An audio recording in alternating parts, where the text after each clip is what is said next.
Get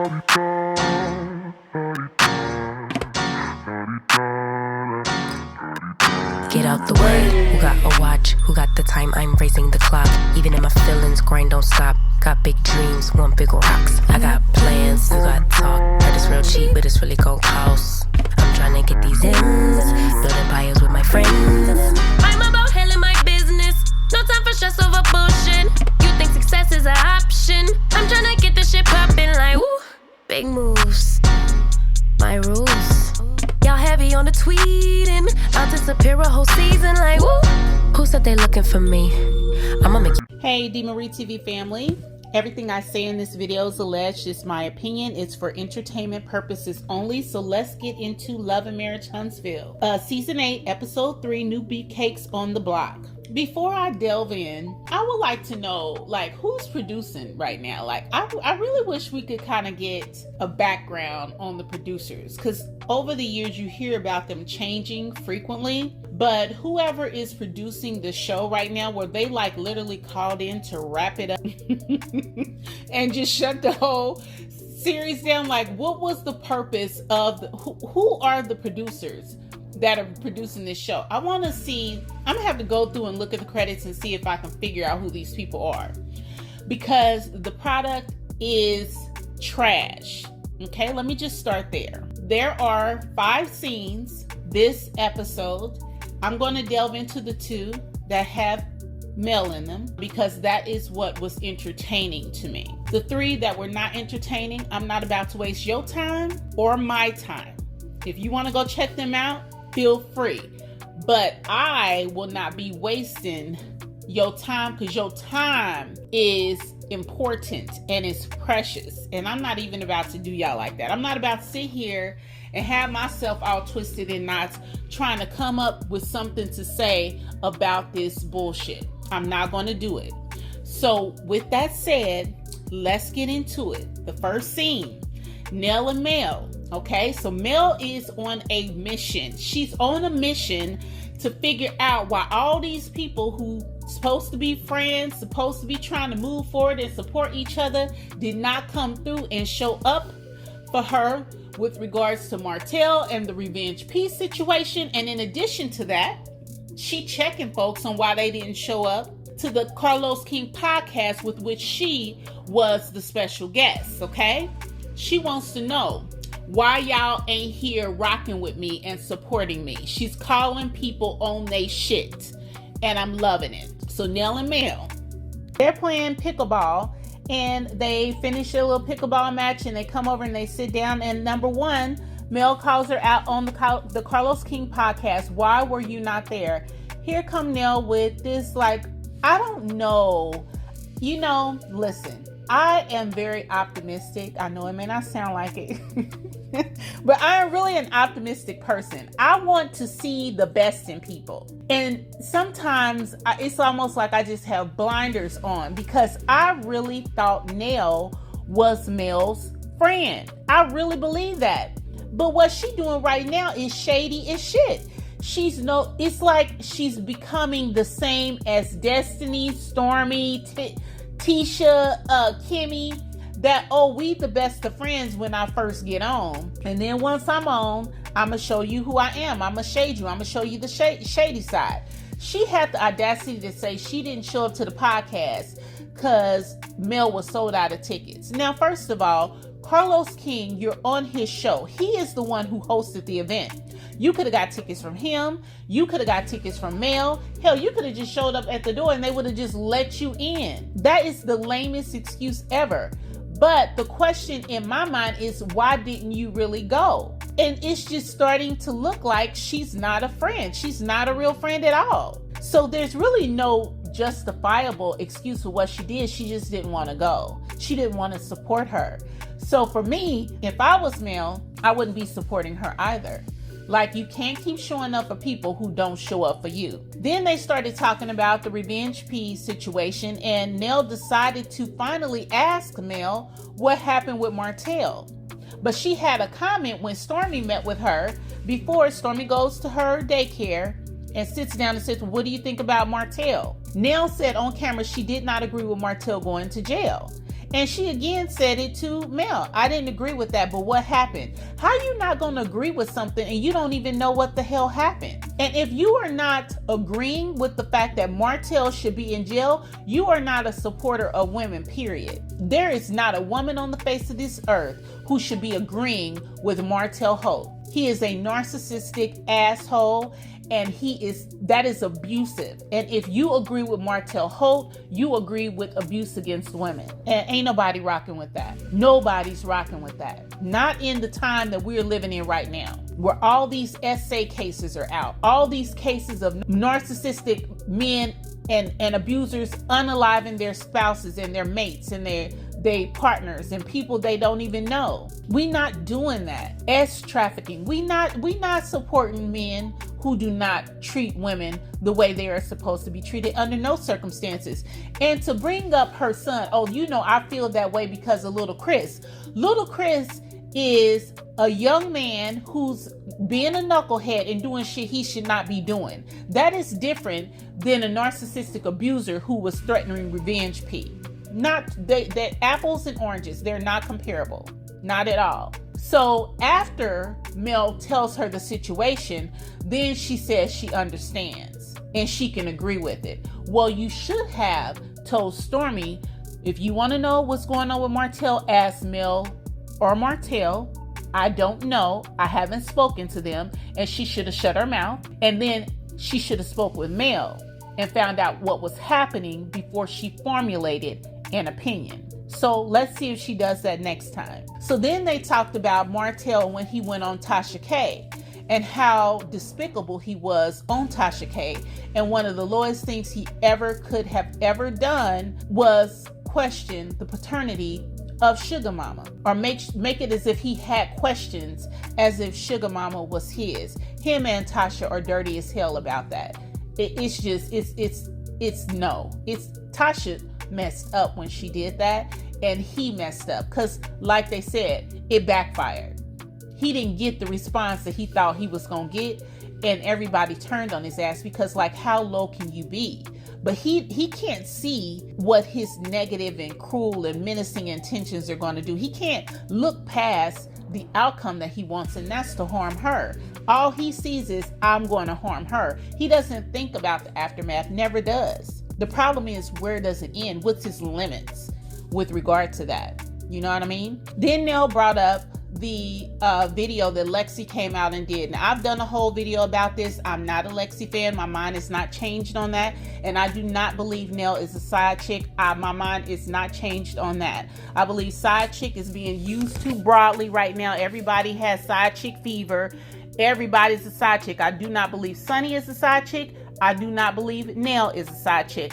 And I don't believe married men are going out and saying, hey, ma'am, I'm married. Would you like to be my mistress? That's not how that works. Married men be out here lying and doing shit they ain't supposed to do.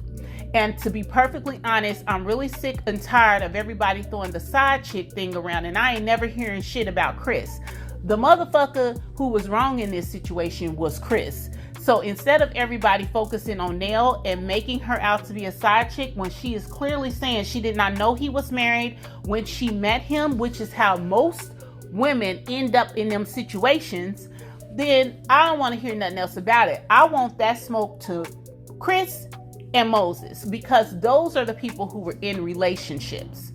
Now, Sunny, it ain't even close. People can argue about whether Nell is a side chick or not because it's based on their beliefs of when a marriage ends. Some people need the paperwork to show up.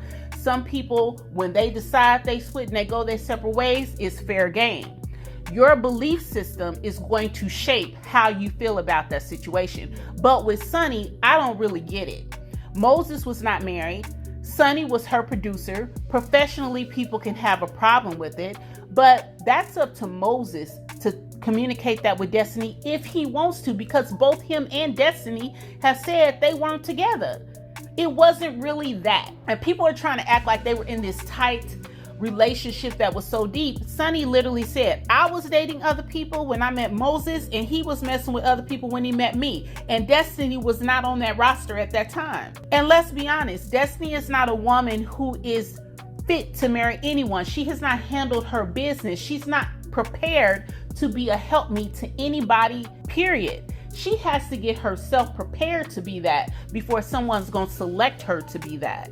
So in Moses's mind, she was never going to be his wife because she was not an option. You understand what I'm saying? When he saw Sunny, he decided to wife her. He decided to show up on camera with her. He decided to be public with her. If this is a real situation, because I still feel like it might be some shady stuff going on. But Destiny, he didn't show up on camera with Destiny. So this whole, I spoke to her about Moses. She was my producer. I talked to her about Moses, about the show. I don't understand how you had conversations with her about Moses regarding Love and Marriage Huntsville and when he was never on this show and you didn't discuss him on the show. He never showed up to reunions with you. We never saw him with you on camera doing no scenes and doing all that. Your relationship was not on Love and Marriage Huntsville. It was not. If y'all saw that relationship play out on Love and Marriage Huntsville, drop me some comments. Let me know what episode you saw him on, because I didn't see that and I've seen all the episodes. So this whole, oh, I spoke so much to Sunny, she's lying. She didn't speak so much to anybody about anything, and that's why they set her down for a minute and put her on pause, because she was not opening up about anything and communicating about anything. And probably the reason why is her divorce is likely her fault. If she was messing around with Moses, he was married for 15 years and they've been messing around for years. The side chick conversation legitimately lands with Destiny. And I then have to question, why is it okay for Destiny to be a side chick, but Tisha and Kimmy are worried about their men around Sunny? You need to be worried about your man around Destiny, because she is the one allegedly who was sleeping with a married man year over year over year. She's the side chick that is comparable to Ariane if you're talking about someone messing around with a married man over a time period. That is how I define a side chick. Niel, I don't define that way. He was married to the first wife for a couple of years, been with Niel for 20. Niel gets the wife title. She holds it fair and square. She is not no side chick. She's put in her time and her work, and she has gone through her own troubles with cheating ass Chris Fletcher. So she gets to have all that. Just like, listen, if Moses was cheating on his first wife for 15 years, Sunny, honey, that's your man. But calm down. Calm down. Because you better make damn sure he done got all that out his system. Because listen, somebody like that, where did the changes in his behavior come from? What has he gone through? How has he worked on himself to change that? Because if he hasn't, you're going to be going through the same thing his last wife was going through. How did he decide that he is going to value this marriage and you more than he did his last marriage and his last wife? It's a legitimate question. However, you ain't no side chick, not according to me. That's what they talked about. 2 is Stormie dressing up, putting on makeup and hair, and she walks into a restaurant in a new outfit and she sits down and the room starts going black and I start hearing crickets. It's just like fucking watching paint dry. Stormie is not interesting. She's never been interesting. The best scene she ever did was Valentine's Day dinner with Tisha with the teen wife shirt and her trying to pop out there. That was interesting. Her party in the pasture was interesting. I will say that was interesting. But Stormie, like, I don't get anything out of Stormie and Courtney.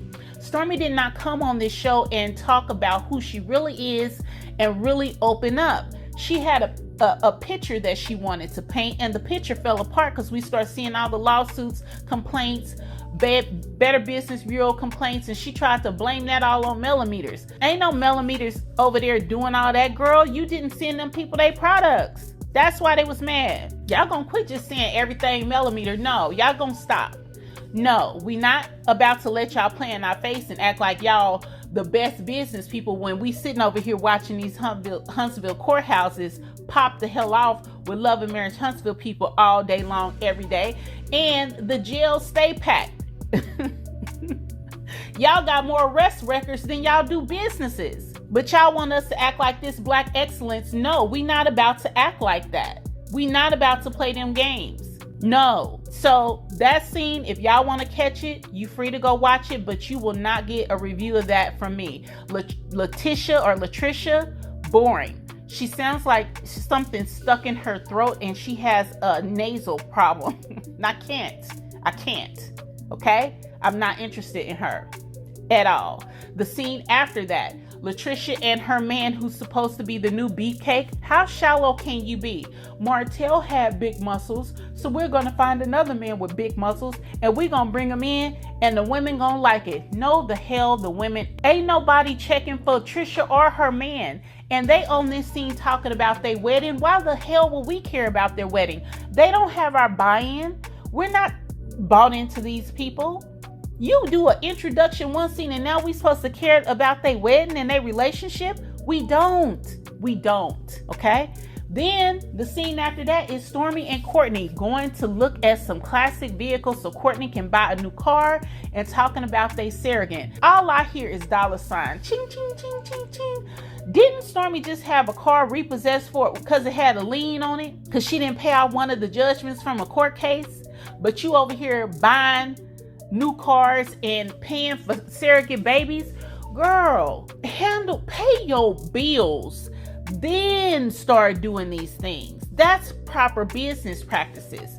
Stormie has so many lawsuits about her not paying people, and then she settles with them. That's crazy to me that you will be on a television show just talking about all the money you spending and you owe all these people.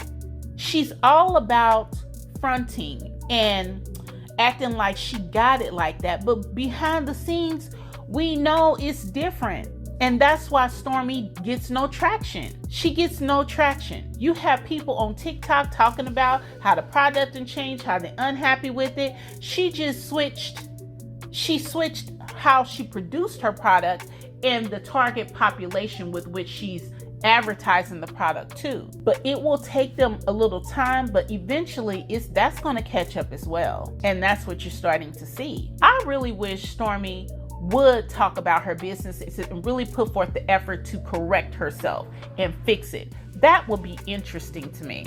That I would be interested in. I'm not interested in watching her just walk around and try to flaunt like she got all this money and floss all day long, when really everybody who looks at anything out of that courthouse knows that it's not really that like that. It's not that way. She was just crying last season about her business almost coming to an end. Now all of a sudden it's happy life, beautiful, everything's wonderful, surrogate babies, and we buying new cars. Girl, bye, go away, just go away.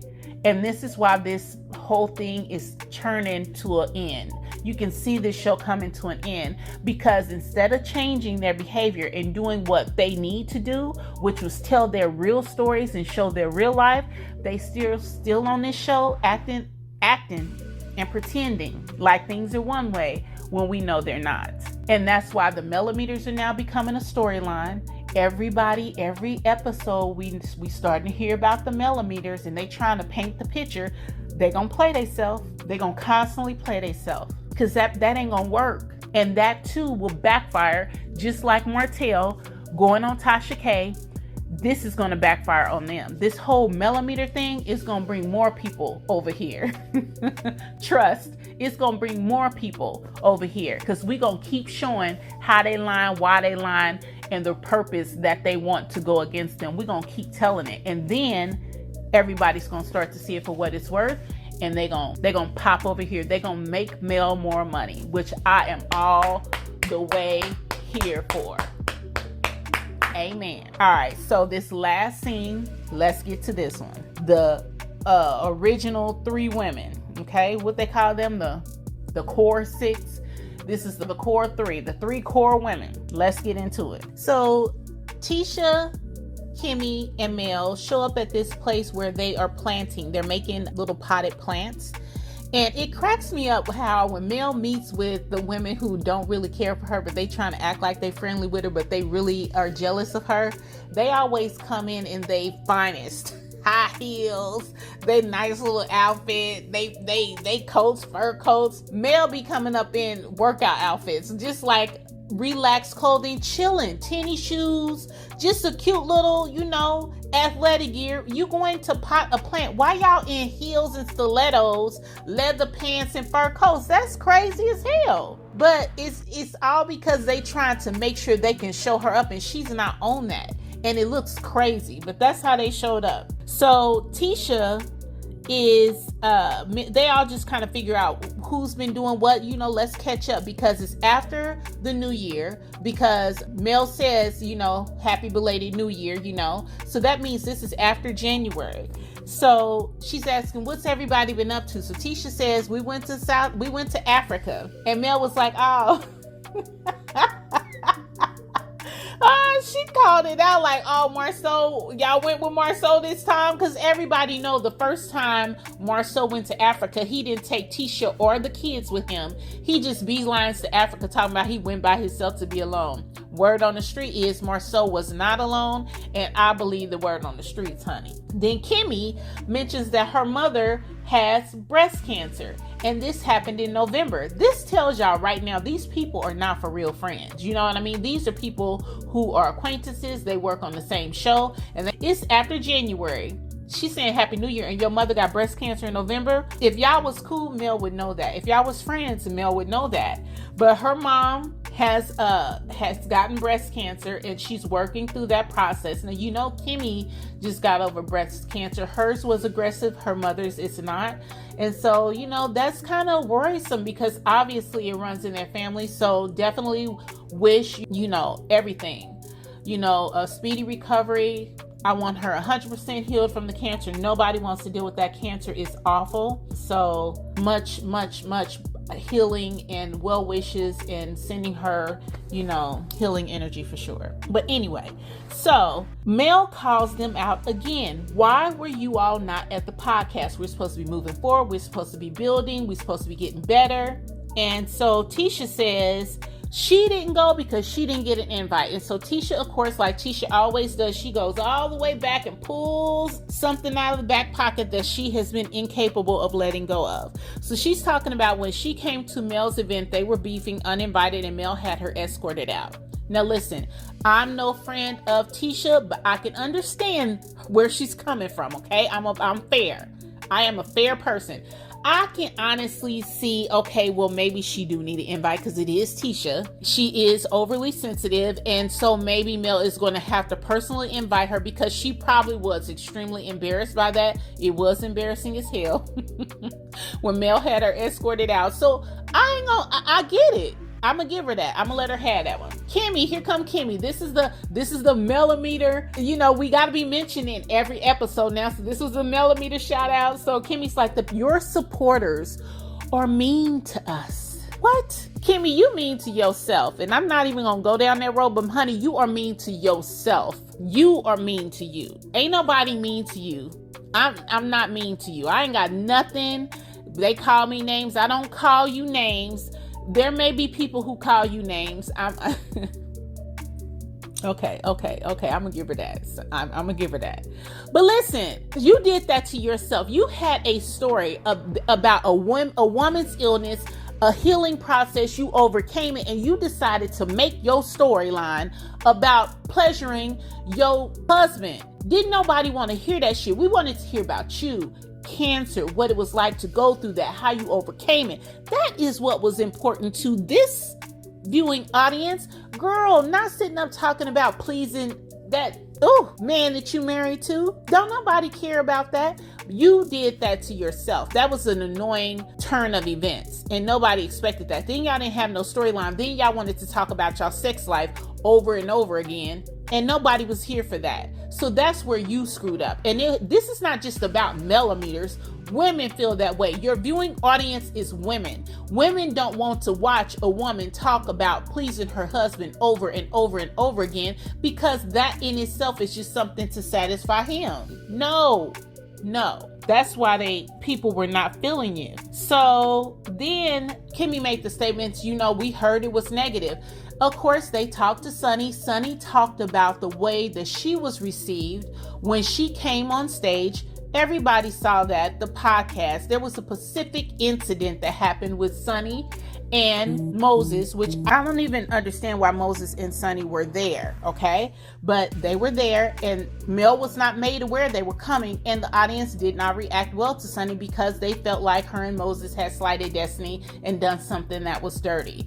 The opinion about Sonny and Moses is changing. I do not believe Sonny is a side chick. I do not believe Moses owed Destiny anything because they weren't together. And people like to act like relationships are more than what they are. And sometimes they're just not that. People can be messing around for a long time and a man will never have an intent, or a woman will never have the intent to marry you. You just something they doing. And when they find the person they want to be with, they will be with them. It's layers to this. You know what I'm saying? Not everybody is marriage material. Clearly, Destiny has a lot to do before she's ready to be anybody's helpmeet. He wasn't going to choose her. Whether it was Sonny or somebody else, he wasn't choosing her. And Destiny was not out here discussing Moses with Sonny the way she said. She was put on pause from the show because she wasn't discussing anything with anybody. She would not open up and talk about nothing. And now we know, allegedly, she was the mistress to Moses for years when he was married before. She didn't want that to come out. She kept saying the gag, there was a gag order on her divorce because LeBerick didn't want nobody to talk. Well, she didn't want to talk either if she'd have to explain that. So it's a whole lot that was going on with Destiny, but Destiny's very much like Martell. It's a lot of smoke and mirrors. So, I don't believe nothing that come out her face. So no, he wasn't gonna marry her. She was never gonna be chosen because she ain't that girl. And there's no girl code to uphold with Destiny. Kimmy tried to say, oh, well, yeah, of course, because the girl code was broken. No girl code was broken with her. There's no girl code when it comes to Destiny. She defied all the girl code when she went against Mel. But I do appreciate the fact that Kimmy is talking about the properties that her and Maurice completed. So they're completing projects. She did throw in the businesses that they're working on. They bleeped them out. They didn't say what it was, but she said they finished them. And she talked about giving, Tisha one of the offices so she would have an office, because hers that she filmed from all last season is still not done. Did y'all catch that? They filmed from that office all last season and it's still not done. Then Mel said, hold up, but though, does she need an office? Because remember, she said she was thinking about being a stay-at-home mom. Her kids is big as hell. Why are you at home? Staying at home doing what? Your kids are self-sufficient. They can wash their own clothes, clean up their own rooms. Hell, they can cook. What are you at home for? What are you doing? What you doing? Mila is big as hell. She does not need you to be a stay-at-home mom. Anyway, that's just another one of Tisha's made-up storylines. And so after they Tisha get through line and, making up a storyline. So then Tisha does what she asks everyone not to do. She delves into somebody's business. So she asked Mel, what's going on with you and Martell? What's happening? Like she don't know. That's the fakest shit ever. Tisha knows exactly what is happening with Mel and Martell, and she been knowing what was happening with Mel and Martell a long ass time ago. Let's rewind this. Remember Carson Blue, the one who came out and told about the Revenge P plot with Ariane? Remember that? Carson Blue was brought on the show by Tisha. Brought Carson Blue to the tea party because her and Carson were very tight and they were having trouble with their relationship because they were arguing and Carson did Tisha's hair and they couldn't come to no agreement about the hair. Y'all remember that bullshit? Carson told Tisha about her relationship with Ariane, and Tisha knew way back then about the Revenge P plot, and Tisha told her to stay out of it. Remember that? So why all of a sudden is Tisha so, what's going on with you and Martell? These folks watch these blogs and be on these YouTube streets just like we do. Kimmy's husband is suing bloggers as we speak, trying to shut them down. Carlos King struck and demonetized channels. Mine was one of them. You can't tell me they didn't know what Martell did. They both know what Martell did. So essentially, what they wanted to ask Mel was, why did you get enough courage and strength to put him in jail? Why you put him in jail? That's what they should have said, because that's what they were really asking. But then when Mel said what happened and talked about the gutter snipe, saying her sister saw it. And what she should have said is, oh, and your brother-in-law. You all, both of your brother-in-law has said he has the video too, but I don't know if that happened at that time.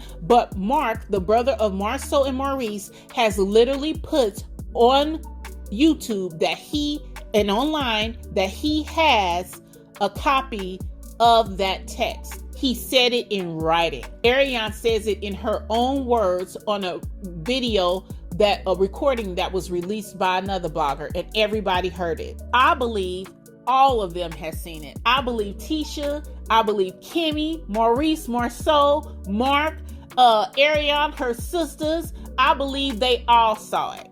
Destiny, I know where the bodies is buried. I think they all saw that mess. And I think that's why, in my opinion, Maurice is walking around bug-eyed, like the balls of his eyeball sockets are about to pop out. And they trying to reel Martell in to shut him up. They trying to shut him up. And I believe that is why. So essentially, Mel just goes into it and she tells him why.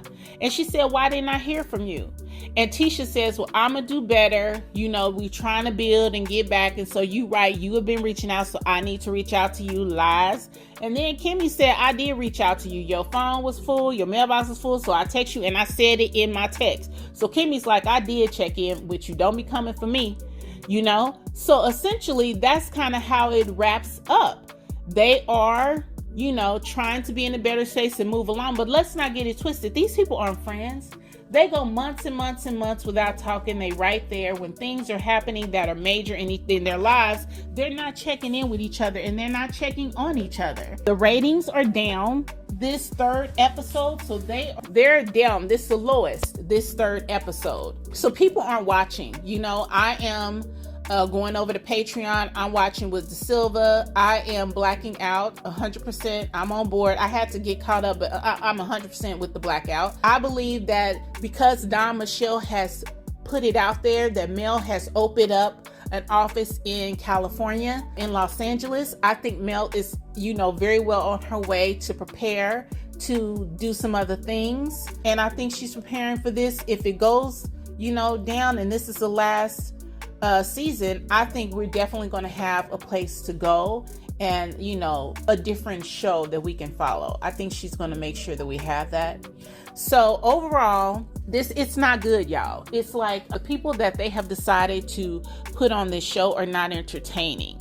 The scenes with Mel, yeah, I'm cool with that. The scenes with Tisha and Kimmy, it was kind of, you know, it wasn't great. Neither was the scene with Niel. It wasn't great. It's the same old, but at least it was good. It was entertaining to watch. All that middle stuff, Stormie, Letitia and her husband, I'm not into it. I'm not into it at all. It could all just go away and I could do without it. It just goes to show you though what this show is going to be if ever Mel leaves. It will be done like that. It's just not entertaining. So that's my take on it. Let me know what you all think. Did you like it? Did you not? What do you think about, you know, the new couple? Did you even watch that part? I thought it was all boring. I couldn't even watch it again to kind of recap it. I'm sorry, but I can't. I'm not doing that to myself. So let me know what you think. Like the video, subscribe to the channel, and I will talk to you guys soon. Get out the way. Who got a watch? Who got the time? I'm raising the clock. Even if my feelings grind don't stop. Got big dreams.